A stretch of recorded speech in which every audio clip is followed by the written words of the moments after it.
Hello guys, good morning. Dahil nga po pagagaling lang sa trabaho at ayaw kong umuwi nang walang laman ng tiyan ko, dumaan na po ako sa Comidas, ang aking paboritong cafe.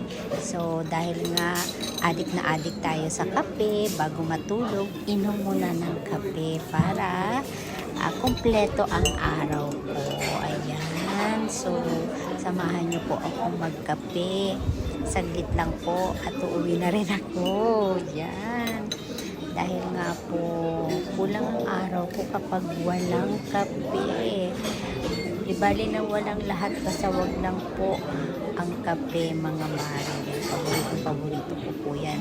At lalong-lalo na ang kape sa Comidas. Paborito ko po talaga yan. Sobra.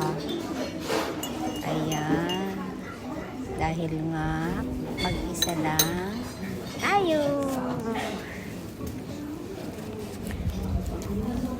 So ang in-order ko nga po pala isang American coffee, isang American dog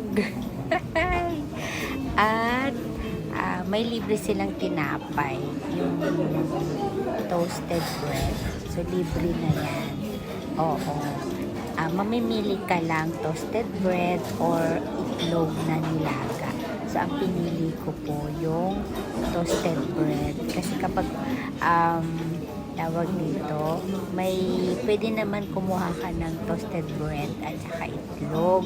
Kaya lang kasi kapag kumain pa ako ng itlog, mga mare, Diyos ko, sobrang kabusugan na yan. Mahirap matulog ng marami ang laman ng tiyan. Hindi ako nakakatulog kung maraming laman ng tiyan ko, mga mare. Kaya ang kinuha ko lang ay yung American dog.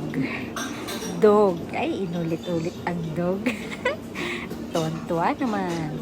So, and yan, yung toasted bread na nga yan. Actually, maraming pwedeng palaman dyan. So, butter lang yung kinuha ko kasi mas maganda, mas masarap, mas paborito ko yung butter lang.